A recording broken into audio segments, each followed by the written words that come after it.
Everyone, so me again, everything is good, everything is great. Okay, the thing is that अभी मैंने कुछ time पहले realise किया है कि like the love of a father and the love of a mother very different, right? In life, like दोनों लोगों का प्यार करने का तरीका कितना ज़्यादा अलग है कि एक माँ जो होती है वो किचन में काम करना सिखाती है, फैमिली में एडजस्ट करना सिखाती है एंड फादर कि मतलब वो हमें क्या सिखाते हैं, वो सिखाते हैं कि like you are a princess, you should know that you have everything in this house, you doesn't need to do work everything like I am talking about my perspective and my family because मैं कई लोगों को जानती हूँ जिनके यहाँ पे girls कितनी ज़्यादा नहीं होती है बट मोस्टली फैमिलीज़ में लाइक डॉटर को एज अ प्रिंसेस ट्रीट करते हैं like as a father princess की तरह ट्रीट करता है बट माँ जो होती है ना वो रिस्पॉन्सिबिलिटी सिखाती है बहुत सारी चीज़ें सिखाती है सो ये कितनी अजीब चीज़ है लाइक देखो इन दोनों के प्यार करने के तरीके से अगर हम लोग सोचें तो दो तरीके निकल के आते हैं first the bad one okay the bad one is कि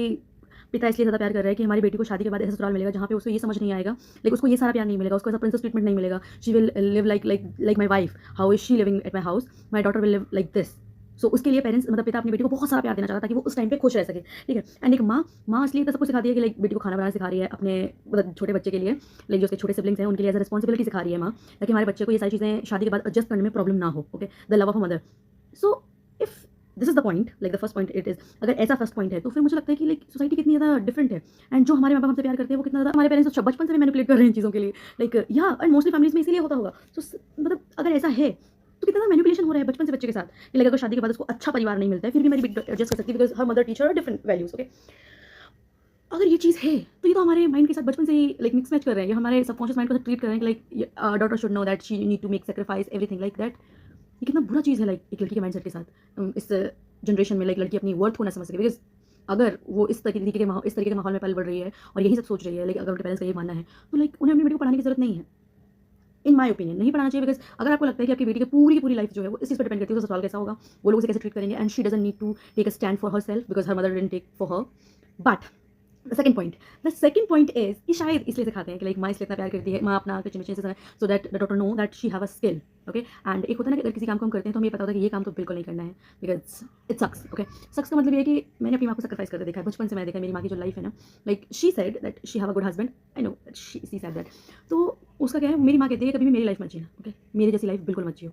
मेरी माता मुझसे ये कहती है कि मेरे जैसी लाइफ बिल्कुल मत जीना अपने ड्रीम्स पूरे करो अपने आप को अचीव करो लाइफ में हैप्पीनेस रखो अपने लिए स्टैंड लेना सीखो because my mother take stand for her self she have opinion she have boundaries तो मतलब मेरी माँ ने तो मुझे सब सिखाया है बट अगर मतलब आपके पेरेंट्स से समझा रहे हैं तो लाइक आपकी मेरे पेरेंट्स का मेरी मम्मी का ये कहना है कि बेटा आपको ये सब नहीं करना है सो दैट आपको अपने आप को दुनिया के लिए अपने परिवार के लिए अपने आप को खोने की जरूरत नहीं है आपको ये चीज़ भूलने की जरूरत नहीं है you deserve love you deserve respect and आपको अपने परिवार के लिए अपने आप को खोने की जरूरत नहीं you should have boundaries because my mother have boundaries okay and my father he said that मैं तुम्हें इसलिए ऐसा ट्रीट करता हूँ so you should know that you deserve it कोई भी लड़का तुमको ऐसे आसानी से उल्लू ना बना दे ओके तुम किसी की बातों में आसानी से ना आ जाओ अगर कोई तुम्हें थोड़ा सा फूल दे तुम खुश हो जाओ कि like I got flowers this man will treat me right no not only flowers you should respect your opinion okay you should fit in your you are opinionated you should know that you have your own mindset you have your own plans for life you have your freedom okay so yes my father loved me for that so like I know that I deserve this world I know that I have life I have boundaries like I should love myself because my parents taught me that what love feels like and why it is important in life so yes मेरे ख्याल से second वाला opinion अगर आपकी life में है आपके parents की वजह से then it's great thing and इसी को आपको अपनी लाइफ में जाना चाहिए बिकॉज इससे आप ये समझ पाएंगे कि आपके लिए how easy it is to love your self how easy it is to respect your self and have confidence in life and you deserve everything in life okay but the sad part is that जो मैंने first opinion बोला है वो भी मेरे किसी ऐसे इंसान के पास है जिसे मैं जानती हूँ like she is dear to me okay तो जब उसने मुझे बताया कि उसकी लाइफ में क्या गुजर है तो I said like I will talk to your family I will like tell them that what you want in life because she's successful she have a career she have everything she want okay but now she's not happy in life yeah and क्या होता है ना कि कई लोगों की हमें बचपन से आदत पड़ जाती है and like the family love is everything like for them जिन्होंने बचपन से अपनी फैमिली में कभी भी टॉक्सिसिटी नहीं देखी हो जिन्होंने देखा हो कि like my family respect me my family respect my opinion my mind set and उनके लिए अपनी फैमिली से दूर रहना थोड़ा प्रॉब्लम हो जाए एक्चुअली बहुत प्रॉब्लम होता है उनके लिए उन्हें अपने पूरे थॉट प्रोसेस को ही नहीं बल्कि पूरे माइंड सेट को चेंज करना पड़ता है सो येस अगर फर्स्ट ओपिनियन आपकी फैमिली इसलिए आपको प्यार कर रही है दैट आप अपने इन लॉज की फैमिली में जाकर एडजस्ट हो सको तो definitely it's a bad thing